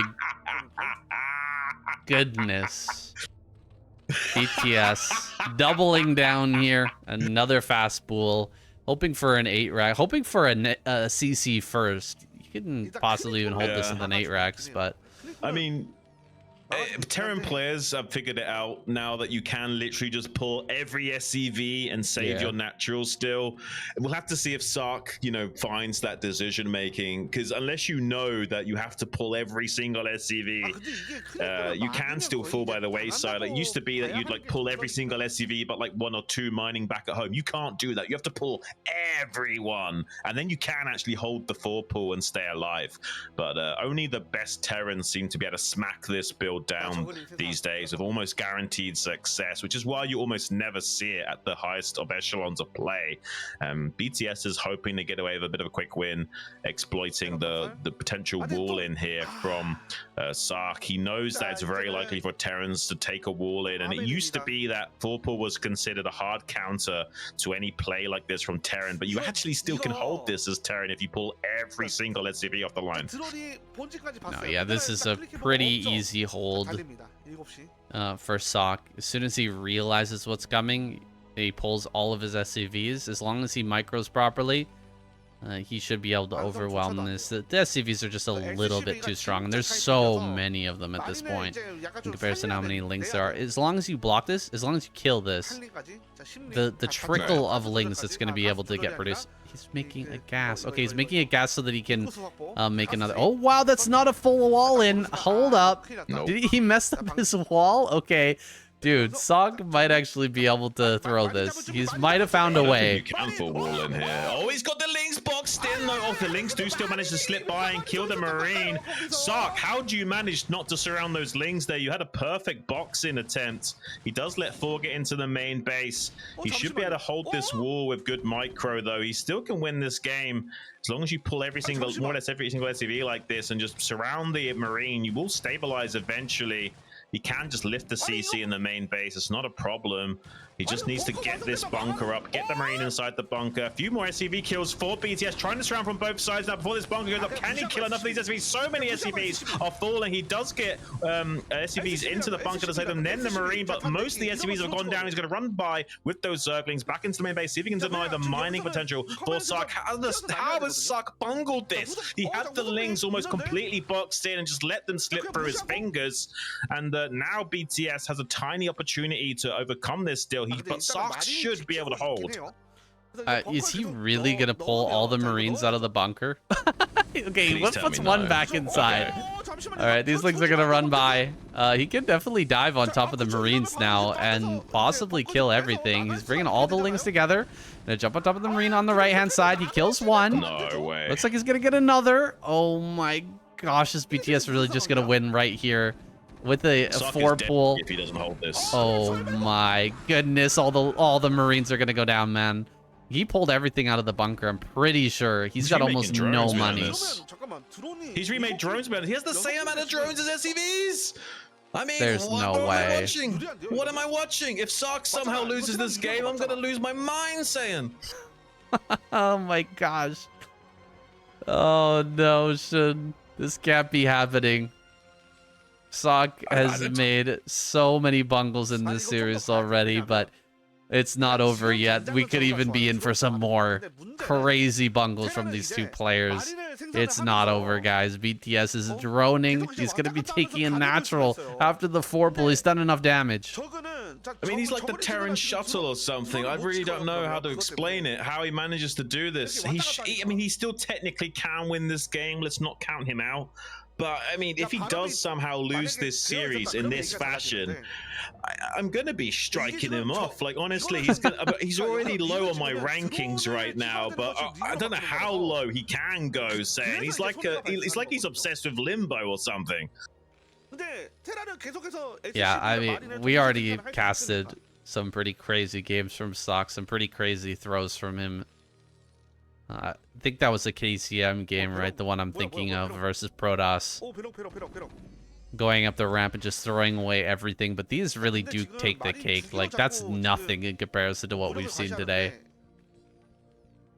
I mean, I don't even understand, man. Like, he's an absolute Olympian in, like, getting down on the floor and squeezing under the lowest of bars. Oh, please tell me he's not going to lose these Marines for free. What are you doing, man? Like, who's paying you off? Does he have a Marine? Okay. Insanity. This is crazy, saying he's going to kill this depot because the Marine has to come out of the bunker. This is crazy. I don't even understand what I'm watching. Like, this shouldn't happen. Like, he should have been in a much better position. 4 pool usually can't transition. Usually only a 5 pool can transition and make a game of it. The fact that the 4 pool is able to transition is just a testimony to how poorly Ssak has handled this. Well, I'm gonna have to call a witness here, Xun. Somebody gotta testify. True. We're going to be searching for a way into a macro game here. It shouldn't be possible, but it's actually happening. BTS is somehow ahead, I think, in workers at this point. He's got so many here at the natural. He's going to be able to get into a mutilous play, and I just don't see how Sakk's going to win this game, man. I just don't see it. In this case, the glove does fit, though, it's saying, so I don't think you can acquit him, unfortunately. I mean, what are we even watching? How is the 4 pool transitioning into a normal game? Like, he has almost as much supply as Ssak right now. Like, how has he bungled this badly? I can't even overstate how crazy this is. Well, there was a time we were talking about before where Wallen was kind of like a instant loss versus 4 pool, but I think we both thought that Pro Terran players had figured this out and that they should be able to handle it if they just control their workers properly and they don't pull their Marines out for no reason and start chasing around. You know, just lift up your CC, go to the natural. You've got a bunker. You're going to be 100% fine, but he just didn't want to do that. He kept losing Marines. He kept losing SAVs. And he gets himself into a position that's going to be very difficult to come back. Not impossible, but we're waiting for it here. What's his transition? He's going to start to push out with some bioforces. He's going to lose a Marine here to 3 lings. He loses 2. How is that happening? Like, any other Terran is not losing Marines to some slow Zerglings right now. Like, what is going through this man's head? Like, this is like grounds for retirement right now. This is like me playing at 3 a.m. raging on the ladder. You know what I mean? I play like this when I'm down 4 or 5, 6 games in a row and I'm just completely out of it. Not even really paying attention anymore. I'm just in a blind fury. It seems like what Ssak is doing right now. Just playing the blindfold, man. I mean, what is this? Blind Fury, I said, but yeah, maybe a blindfold. There's a film called Blind Fury where there's a blind guy with a sword. There's a reference, no worries. Oh, gotcha. All right. Well, these mutas are going to come in, and there's not a lot to stop them. The turrets are going to be right on the nick of time. Can he actually finish it? Oh, gosh, that turret's not even going to finish, and so he could just take over the barracks area. There's really not that many Marines after losing a few to the Lings earlier. There's enough mutas here to start one-shotting, and as soon as he takes over this barracks spot, Ssak is going to be in huge, huge trouble. He is transitioning. Oh, wait. He hasn't thrown down that factory yet. I believe he's going to throw down a factory here and start the transition. 3 racks into a factory at the 9-minute 30 mark. That's a nice timing right there, but this has been an insane game. It's really crazy, Saiyan. Like, this is one of the most insane games of StarCraft we've ever had the pleasure of casting. Gonna be sniping the SCV, building that, and then rotating around to punish this pocket. Actually really hard for Terran to defend this position against Mutalisks for that reason. And True picking up a lot of damage there as a result. Has the 3rd gas also mining with a couple of drones to really keep the pressure on and able to produce a lot of Mutalisks to go full steam ahead. With how late this factory is, there's such a big window for BTS to punish, and it's gonna be a long time coming before any kind of Valkyries or vessels can be produced. He'll kill this turret more or less for free. The preemptive repair just not going to be good enough, and he should also be able to gun down the majority of these bio units and call it a day if Sak's not careful. Opening up the area here at the bottom of the main. There's just so many different areas to cover on Dominator in this position. Sak's going to have such a hard time getting turrets up everywhere, holding all these spots. Comes and kills a couple of these turrets, opens up another location that Ssak needs to worry about, that he needs to deal with. So many mutas here. He's switching out, making sure that he's got only the healthiest mutas in this group. And now going to slide through after killing off the turret. He can slow down at this starport and tuck himself in this corner. This is what I was talking about. That corner down there is very difficult to deal with as Ssak. And, you know, he just can't get the Marines into this pocket right here. He cannot defend on the ground. He's going to have to keep rotating back and forth, and he's going to lose this armory most likely. Oh, wait a second. Muta's coming into the rally point and getting taken off. Ssak is getting some pretty good kills here, and there's 2 different locations to defend back at home. I don't think BTS has enough stuff there right now. Okay, Ssak actually turns around. I thought he might just go for it. He's lost so many SCVs, and he can't even finish this armory. This is crazy. He might actually kill that. It's so low. He does just cancel it. He can't even make Valkyries, saying he's got the starport and the control tower just finishing up now. Cannot produce Valkyries or vessels to save his life. This is absolute wildness we're seeing here today. It's almost like baffling. He might get some counter damage though. BTS not paying attention back at home. Needs to control 2 groups of Mutalisks simultaneously does kill one of these overlords and start to supply block BTS. There's a tiny window here for maybe Ssak to punish, but as long as BTS micros, he should be getting the better of this. There's just not enough in the production potential of Ssak to really do anything. He's currently, unfortunately, behind in supply by about 12, despite the supply block of BTS, and BTS still going to be hammering at this SCV line in the natural, killing more and more of these SCVs. 20 plus SCVs have gone down. He's now going to finally finish up this armory momentarily, but now we've got the Queen's Nest on transition start to becoming fully operational for BTS as well. He's not really committed to these Mutalisks anymore. They've done more than enough heavy lifting in this game, and it looks like we're going to be seeing a crazy finisher here from BTS and probably breaking through Ssak 2-0. There's the GG from Ssak. I can't even defend this guy. He's dead to me in the pro scene until I see some major redemption from him. He's not even a tier 3 player for me anymore. Oh my goodness. Some harsh words from Xun there at the end. Tier 3 player Ssak goes down and is eliminated from the round of 32. But true, he gets through into the next round. I don't think he can really feel good about that victory in the end, man. It was really a sloppy finish. And true, I mean, yeah. You get the win, but you can't really feel good about it. I mean, neither player can really feel happy about that performance, unfortunately. It's kind of embarrassing that Ssak is letting that happen to him by the likes of BTS True, who's not really a formidable Broodwar player yet. I mean, he can compete in the pro circuit. He's a very adept StarCraft 2 player, but he hasn't really found himself in the Broodwar scene yet.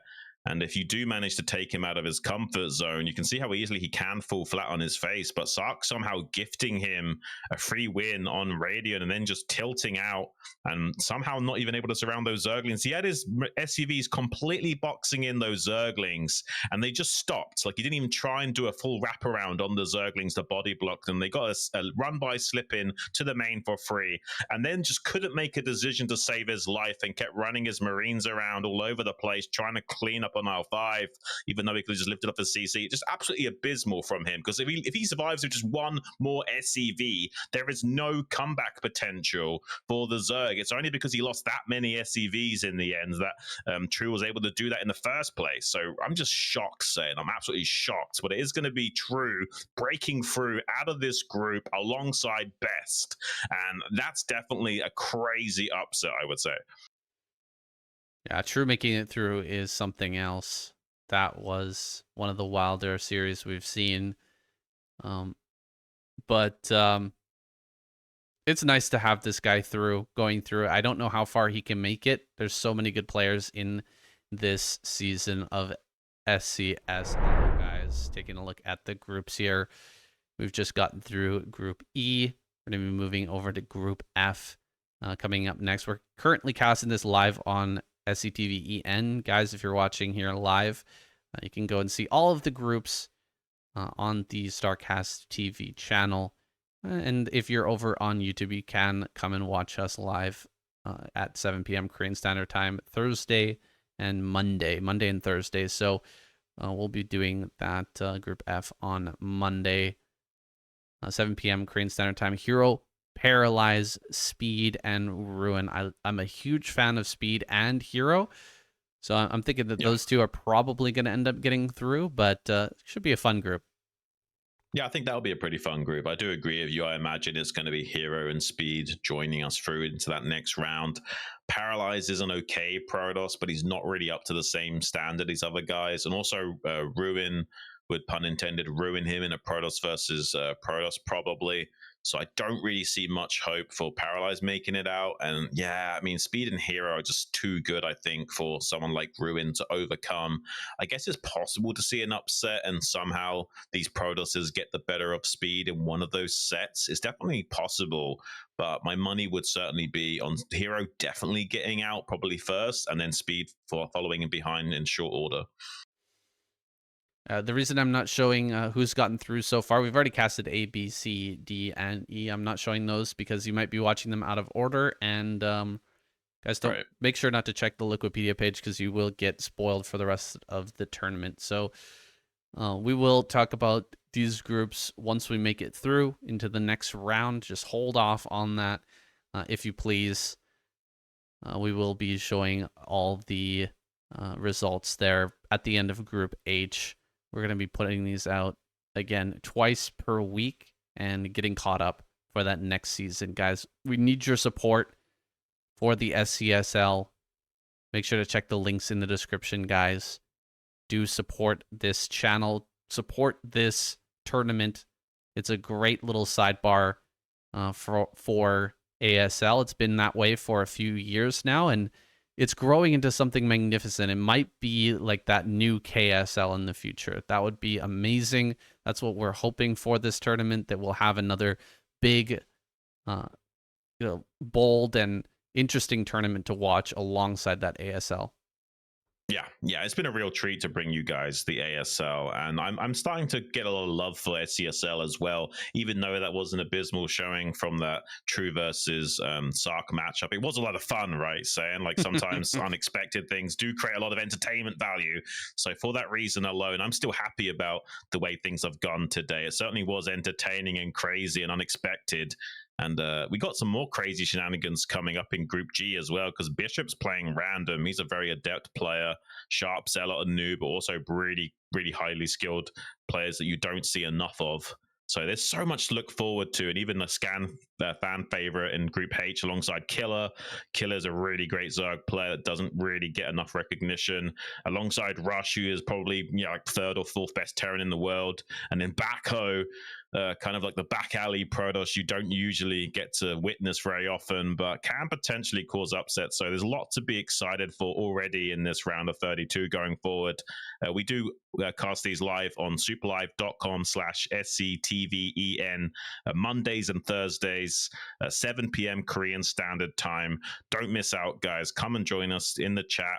Show us some love. We've been really appreciating all of your support, and we look forward to bringing you guys more and more events to come.